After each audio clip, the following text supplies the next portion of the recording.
English Mastiff. The English Mastiff is a breed of extremely large dog. National kennel clubs, including the KC and the AKC, refer to the breed as simply the Mastiff.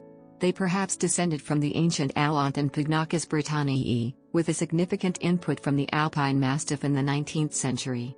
Distinguished by its enormous size, massive head, short coat and a limited range of colors, and always displaying a black mask, the Mastiff is noted for its gentle and loving nature. The lineage of modern dogs can be traced back to the early 19th century, but the modern type was stabilised in the 1880s and refined since. Following a period of sharp decline, the Mastiff has increased its worldwide popularity. Throughout its history, the Mastiff has contributed to the development of a number of dog breeds, some generally known as Mastiff-type dogs, or, confusingly, just as Mastiffs. Appearance. With a massive body, broad skull and head of generally square appearance, it is the largest dog breed in terms of mass. It is on average slightly heavier than the Saint Bernard, although there is a considerable mass overlap between these two breeds. Though the Irish Wolfhound and Great Dane can be more than 6 inches taller, they are not nearly as robust. The body is large with great depth and breadth, especially between the forelegs, which causes these to be set wide apart. The length of the body taken from the point of the shoulder to the point of the buttock is greater than the height at the withers.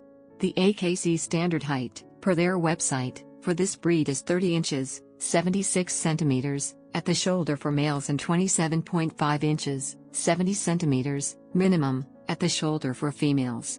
A typical male can weigh 150 to 250 pounds, 68 to 113 kilograms. A typical female can weigh 120 to 200 pounds, 54 to 91 kilograms, with very large individuals reaching 300 pounds, 140 kilograms, or more. Coat color standards. The former standards specified the coat should be short and close-lying. Long-haired Mastiffs, known as Fluffies, are caused by a recessive gene. They are occasionally seen. The AKC considers a long coat a fault but not cause for disqualification.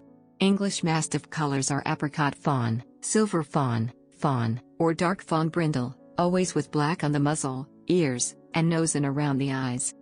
The colors of the Mastiff coat are differently described by various kennel clubs, but are essentially fawn or apricot, or those colors as a base for black brindle.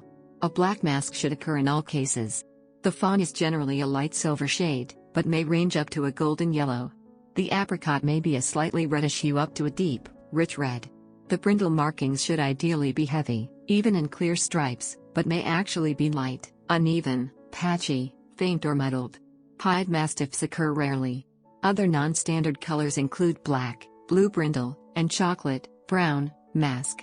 Some Mastiffs have a heavy shading caused by dark hairs throughout the coat or primarily on the back and shoulders. This is not generally considered a fault.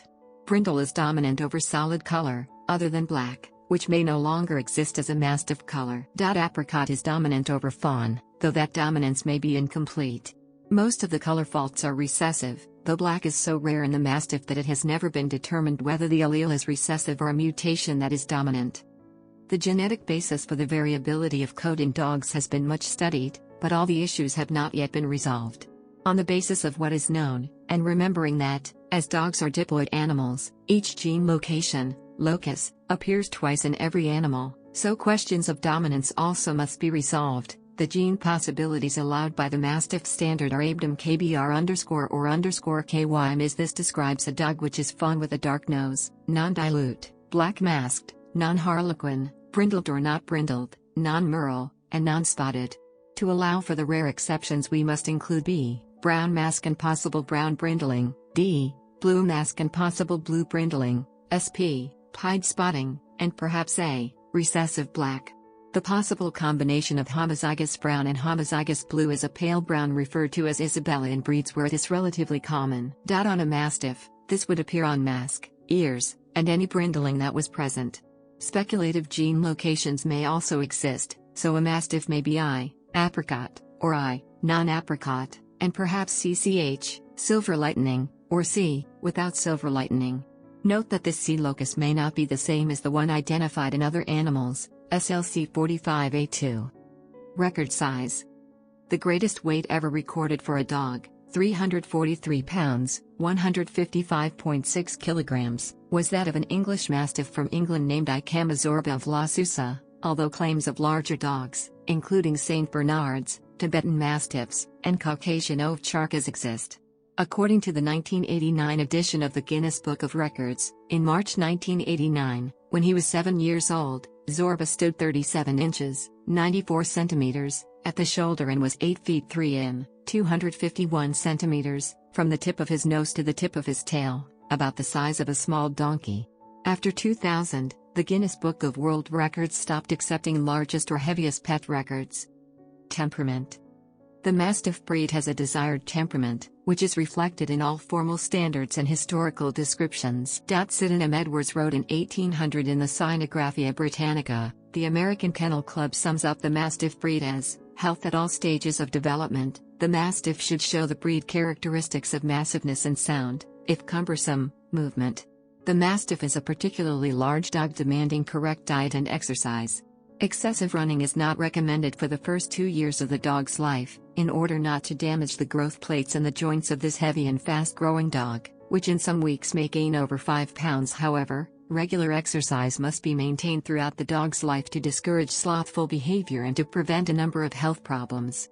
A soft surface is recommended for the dog to sleep on to prevent the development of calluses, arthritis, and hygroma, an acute inflammatory swelling. Due to the breed's large size, puppies may potentially be smothered or crushed by the mother during nursing. A whelping box, along with careful monitoring, can prevent such accidents. The average lifespan of the Mastiff is about 7 years, although it's not uncommon for some to live to 10 to 11 years. Major problems can include hip dysplasia and gastric torsion. Minor problems include obesity, osteosarcoma, and cystinuria. Problems only occasionally found include cardiomyopathy, allergies, vaginal hyperplasia, cruciate ligament rupture, hypothyroidism, OCD, entropion, progressive retinal atrophy, PRA, and persistent pupillary membranes, PPM. When purchasing a purebred Mastiff, experts often suggest that the dog undergo tests for hip dysplasia, elbow dysplasia, thyroid, and DNA for PRA. A Mastiff may be kept in an apartment, but care must be taken to give it enough exercise. Mastiffs should be fed 2 or 3 times a day. It is believed that 1 large meal per day can increase the chance of gastric torsion. History. From ancient times to the early 19th century. The large dogs depicted in figurines and in bas-reliefs from the 6th century BC in Assyria during the reign of King Ashurbanipal may have some part in the ancestry of modern Mastiffs, but without genetic evidence or a clear historical link. This is speculative. There is a similar figurine from the same region during the Kassite period almost 1,000 years earlier. These dogs may be related to the dogs that fought lions, tigers, bears, and gladiators in Roman arenas. Certainly an element in the formation of the English Mastiff was the Pugnaces Britanniae that existed at the time of the Roman conquest of Britain. The ancient Roman poet Gratius, or Gratius Faliscus, wrote of British dogs, describing them as superior to the ancient Greek molossus, saying, "The turn of the millennium Greek historian Strabo reported that dogs were exported from Britain for the purpose of game hunting, and that these dogs were also used by the Celts as war dogs." As far as the origin of the Pugnaces Britanniae is concerned, there is unproven speculation that they were descended from dogs brought to Britain by the Phoenicians in the 6th century BC. This breed's first written accounts in England date back to 55 BC when Caesar noted them during his invasions. Many were sent to Italy, and in the Roman Empire, they became fighting dogs. AKC recognition occurred in 1885. The Alaunt is likely to have been another genetic predecessor to the English Mastiff. Introduced by the Normans, these dogs were developed by the Alans, who had migrated into France, then known as Gaul, due to pressure by the Huns at the start of the 5th century. Intriguingly, they were known from the Romans to live in a region, the Pontic-Caspian steppe, about 700 kilometers to the north of the region where the Assyrians once lived. Again, any canine connections are speculative. The linguistic origin of the name Mastiff is unclear. Many claim that it evolved from the Anglo-Saxon word masti, meaning powerful. Other sources, such as the Oxford English Dictionary, say the word originated from the Old French word mastin, modern French matin, the word being itself derived from Vulgar Latin ma and suitnus tame, see Classical Latin mansuetus with same meaning. The first list of dog breed names in the English language, contained within the Book of St. Albans, published in 1465, includes Mastiff. This work is attributed to Prioress Juliana Berners, but in part may be translated from the early 14th century Norman French work L'Art de Venerie, by Edward II's huntmaster Guillaume Toisy. In 1570, Conrad Heersbach, in Re Rustique Libri Coatur, referred to the masti that keepeth the house. Heersbach was writing in Latin. His work was translated a few years later into English by Barnaby Gooch's 4 Books of Husbandry. This work was originally adapted from the Re Rustica by 1st century Roman writer Columella, which highlights the Roman connection. Certainly from Roman to medieval times, mastiff-like dogs were used in the blood sports of bear baiting, bull baiting, lion baiting, and dog fighting, as well as for hunting and guarding. Dogs known as bandogs, who were tied, bound, close to houses, were of mastiff type. They were described by John Keese in 1570 as vast, huge, stubborn, ugly, and eager, of a heavy and burdensome body.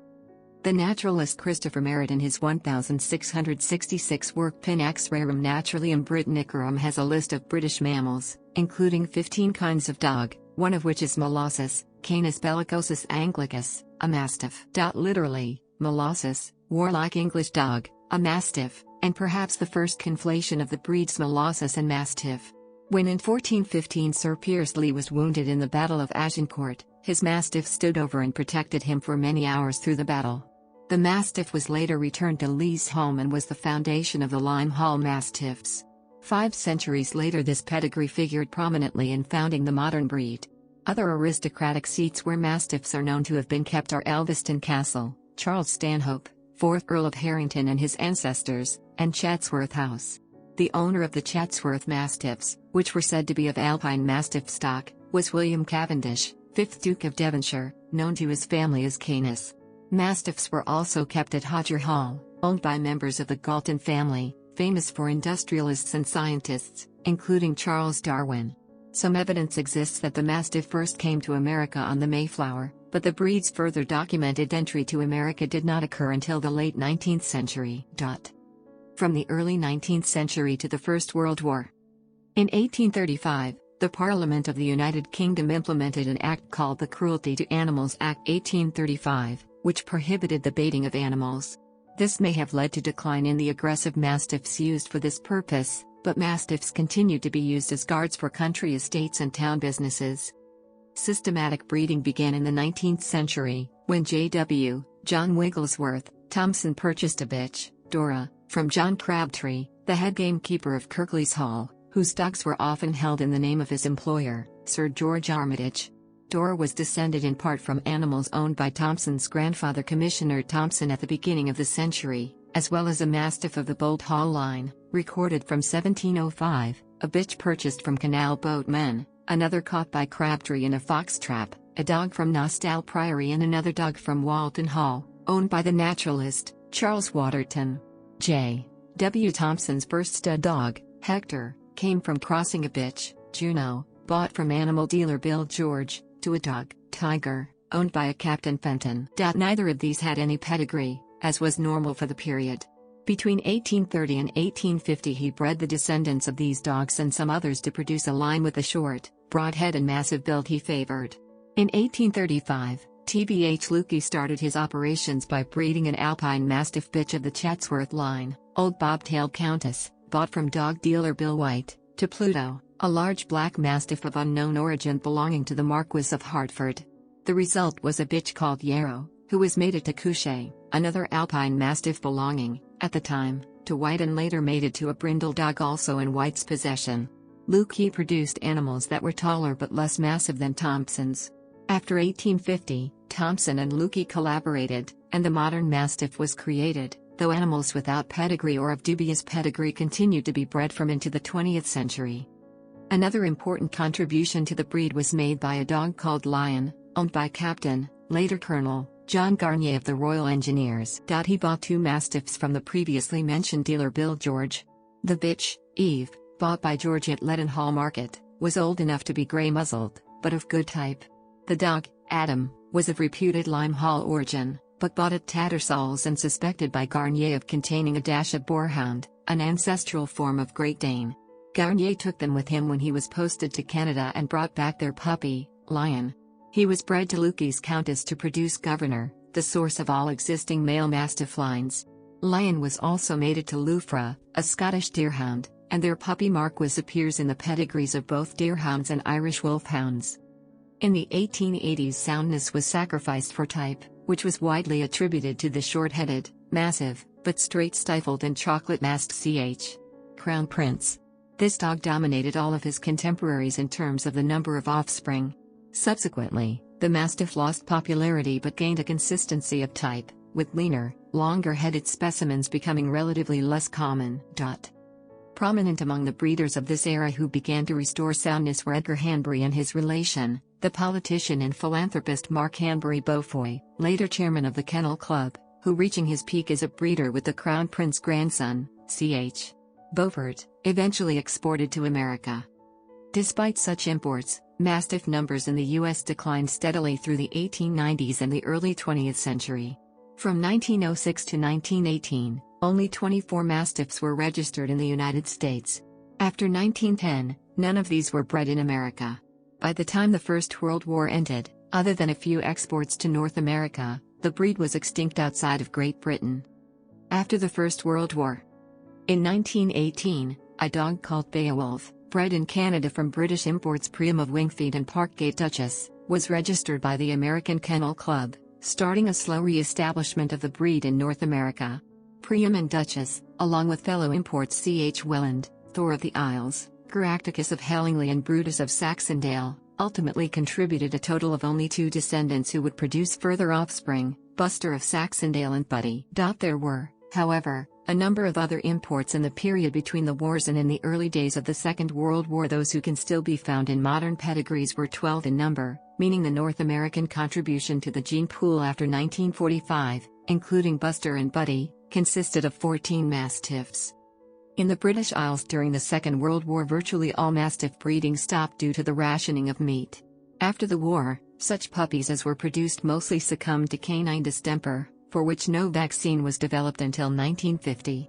Only a single bitch puppy produced by the elderly stock that survived the war reached maturity, Nydia of Frith, and her sire had to be declared a Mastiff by the Kennel Club, as his parentage was unknown, and he was thought by some to be a bull mastiff.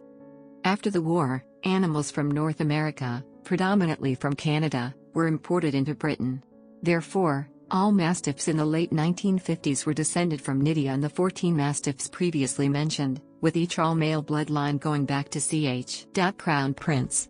It has been alleged that the Mastiff was bred with other more numerically significant giant breeds such as Bull Mastiffs and St. Bernards, with the justification that these were considered close relatives to the Mastiff. In 1959, a Dogue de Bordeaux, Fidèle de Fenelon, was imported from France to the USA, registered as a Mastiff, and became the 16th animal in the post-war gene pool. Since that time, the breed has gradually been restored in Britain, has reached 28th most popular breed in the USA, and is now found worldwide. Famous English Mastiffs worldwide. Famous English Mastiffs worldwide. Famous English Mastiffs.